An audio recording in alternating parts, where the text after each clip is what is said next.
I got injured because of overtraining, lifting and playing too much basketball. I was actually on a cut too, so I was doing this over the course of like 5 or 6 months.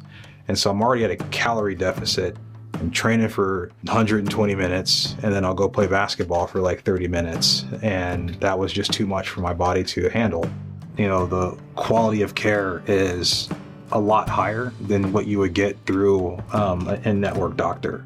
That's kind of why I ended up here, was because of the experiences that I had up until this point with the in-network doctors. 5 doctors looking at the same MRI. The pain that I was feeling in my knee and the swelling I was feeling didn't match up to what I was being told. Every single doctor telling me, you're fine, you're fine, you're fine. So I just kept going and doing what I was doing before, playing basketball, running, weightlifting, and just tearing apart my meniscus the whole time. And the swelling got worse and worse and worse. And I think as a patient, and in the healthcare system we have, you have to be very assertive on what you want to have done. And I did not do that. Brian is a super fit, athletic guy who tore his meniscus. A surgeon tried to repair it. Unfortunately, the repair failed and then took out a chunk of his meniscus. So he presented with knee pain, lacking the shock absorber of the meniscus, prevented him from pushing forward with his weight training program, his fitness program. Our decision was to replace the meniscus with a meniscus allograft. He pushed the limits in his rehab, accelerating every part of it, and has returned to really an Olympic level of weightlifting.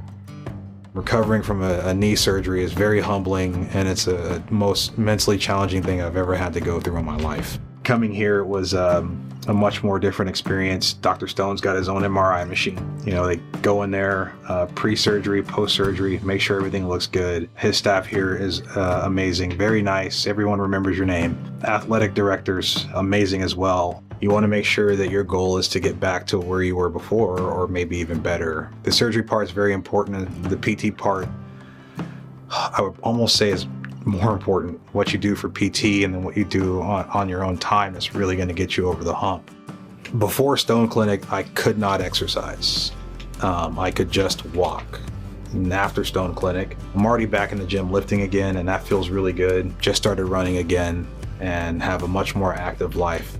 Everybody's surgery should be this way. This is how a patient should feel after a surgery.